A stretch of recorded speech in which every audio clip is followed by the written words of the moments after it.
Hi friends, ಎಲ್ರಿಗೂ ಹೊಸ ವಿಡಿಯೋಗೆ ಸ್ವಾಗತ.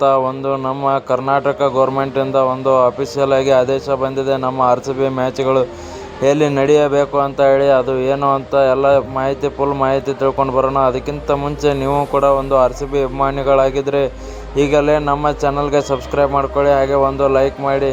ಬನ್ನಿ, ಮೊದಲನೇದಾಗಿ ನೋಡೋದಾದರೆ ನಮ್ಮ ಕರ್ನಾಟಕ ಸರ್ಕಾರ ಒಂದು ಗ್ರೀನ್ ಸಿಗ್ನಲ್ ಕೊಟ್ಟಿದೆ ಅಂತಲೇ ಹೇಳ್ಬೋದು. ಒಂದು ಚಿನ್ನಸ್ವಾಮಿ ಸ್ಟೇಡಿಯಂನಲ್ಲಿ ಮ್ಯಾಚ್ ನಡೆಯೋಕ್ಕೆ ಆ ಥರ ಒಂದು ಕ್ರೌಡ್ ಆಗಿರ್ಬೋದು, ಆ ಥರ ಇನ್ನೂ ಅಹಿತಕರ ಘಟನೆ ನಡೆಯೋಕ್ಕೆ ನಾವು ಬಿಡೋದಿಲ್ಲ.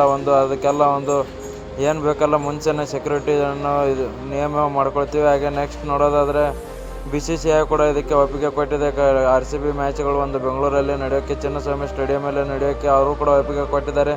ಇವಾಗ ಬ್ಯಾಲೆನ್ಸ್ ಇರೋದು ನಮ್ಮ RCB ಮ್ಯಾನೇಜ್ಮೆಂಟ್ ಕೈಯಲ್ಲಿ ಮಾತ್ರ. ನಮ್ಮ RCB ಮ್ಯಾನೇಜ್ಮೆಂಟ್ ಹಿಂದೇಟು ಹಾಕ್ತಾ ಇದೆ ಅಂತ ಸುದ್ದಿ ಇದೆ. ಯಾಕಂದರೆ ಮತ್ತೆ ಈ ಥರ ಅಹಿತಕರ ಘಟನೆ ನಡೆಯಬಾರ್ದು ಅಂತ ಹೇಳಿ ನಮ್ಮ RCB ಮ್ಯಾನೇಜ್ಮೆಂಟ್ ಮುಂದೆ ಬರ್ತಿಲ್ಲ ಅಂತ ಒಂದು ಸುದ್ದಿ ಇದೆ. ನೋಡೋಣ, ವೆಂಕಟೇಶ್ ಪ್ರಸಾದ್ ಅವರು ಕೂಡ ಅದನ್ನೇ ಹೇಳಿದ್ದಾರೆ.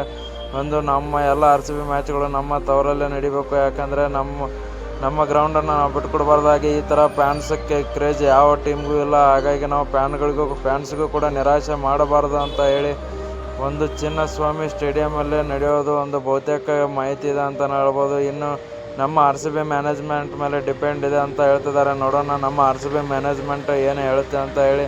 ನಮ್ಮ RCB ಮ್ಯಾನೇಜ್ಮೆಂಟಿಂದ ಉತ್ತರ ಬಂದ ತಕ್ಷಣ ವಿಡಿಯೋ ಮಾಡ್ತೀನಿ. ವಿಡಿಯೋ ಇಷ್ಟ ಆಗಿದ್ರೆ ಲೈಕ್ ಮಾಡಿ, ಶೇರ್ ಮಾಡಿ.